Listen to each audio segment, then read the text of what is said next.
I think foremost when I think of Buzz, I think of a gentleman, a gentle soul. I would say he has a profound moral compass that guides him in everything that he does. My first impression was scary, right? He is very tall, as you know. He's very, I don't want to use the word intimidating, but he's really smart. He will call you to be your very best. He's not going to let you get away with anything because he's going to call you to the same high standards that he sets for himself. He is probably the most intellectually curious person I've ever met in my life. He's a prolific fundraiser. Don't get anywhere close to him if you're on the receiving end. You will be lighter when you get done. Sometimes it gets a little hectic keeping up with Buzz McCoy, but I wouldn't trade it for anything. I was an only child. My dad was gone most of World War II, so I grew up alone with books and have kept that all my life. And I focused my reading on relationships among people, ethical issues. Both of his parents were so involved in the Red Cross, so I think he grew up with a set of values that definitely were instilled from his parents. Kind of stumbled into leadership roles very early on. I was a fraternity president at Stanford, and senior year I had a dorm of freshmen that I was responsible for. And when I was in the Army in Korea, I had a platoon, and I was by far the youngest guy in the platoon. Buzz has this energy and engagement with Stanford that started when he was a student. He's been volunteering for Stanford for over 50 years. Stanford had a huge impact on him.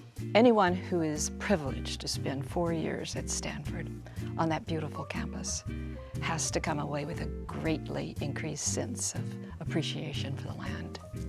And Buzz certainly does. Since I was little, all of our vacations have always been going somewhere in nature, to enjoy almost a spiritual relationship with the environment. When I was a young developer, I joined the Urban Land Institute to learn about real estate development, and one of the best teachers in the world of finance was Buzz McCoy, so I listened to every word he had to say. He was at the top of the real estate finance world at the time. He ran Morgan Stanley Real Estate, think about that, really developed Japan as a real estate business before anyone else went to Japan. We did a transaction back in the early 1970s called Monumental Property Trust. It was a liquidation of a real estate company for about $1 billion. My client was a man named Bud Meyerhoff. We awarded the bid to the highest bidder. It was a public company, so you had to be very careful how you did things and be transparent. And then another financial institution, a very prominent financial institution, anyone would know who they were, came in and said, why don't you reopen the process and we'll bid higher. Bud said, what would you do? And I said, well, you're a public company, you get a higher price, it's good for your shareholders. On the other hand, there's a matter of respect and integrity, and he said, I agree with you. He was concerned about business ethics before all these scandals showed how much we needed some more business ethics. For instance, he was a banker before the banks got in trouble. And if there were more Buzz McCoys, we wouldn't have gotten in the situation we had. We spent 10 years on the Bixby Ranch Company board. The Bixby Ranch is 24,000 acres, and he would work between the family-owned interests and the management interests in solving management problems, and he was brilliant at it. And he really taught me a lot on how to manage people and what to do. I retired from Morgan Stanley when I was 52. Felt like I had enough wealth to sustain me for the rest of my life. I'd built the real estate business and run it for 15 years. And there's a big difference between building something and watching it grow and maintaining something. And to me, maintaining it wasn't as exciting as building it had been. I loved the experience in the Himalayas. I trekked 1,000 miles in the Himalayas and led some trips.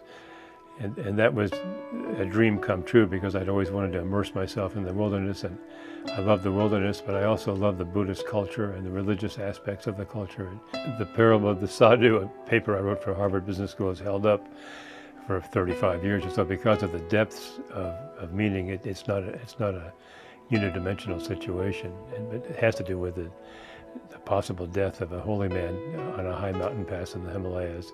And some people would give a lot of themselves to help the unknown stranger Others would walk right by, and we applied CPR and gave him food and clothing. And the question is, what limit? When do you get off the hook? When have you done enough?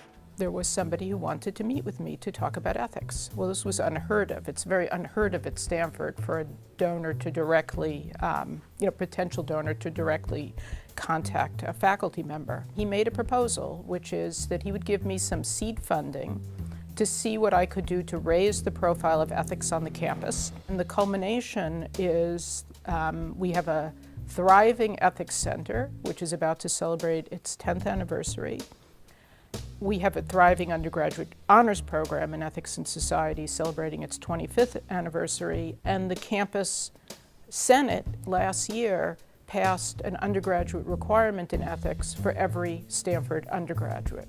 He's made me a better teacher by virtue of showing me how academic concepts, academic ethics can be applied in the real world so they can be useful to business people.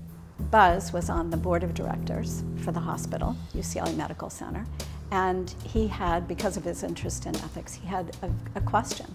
What were we doing with ethics at UCLA? And out of that, he and a friend of his, who was also on the board, Arnie Porath, got together and they began to interview people all over the UCLA Medical Center.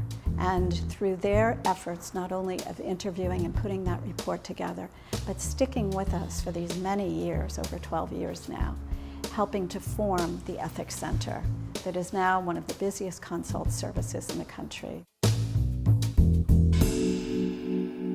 One day, Buzz and I having a beer, and Buzz turned to me and said, it's just wonderful working with you.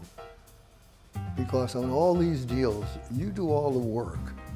You take on all the liability, and I walk out with the big check. And I said, I have to rethink whether or not I still want to be an accountant or not. Buzz invited me to join a group that meets weekly, and each member gives a talk about a subject of his interest. And it was my turn to give a talk. And Buzz was the chairman of the group. And I was doing a video arrangement for my talk, and I showed up a little bit late. And Buzz let me know that I should have been there earlier, been on time, and done it better.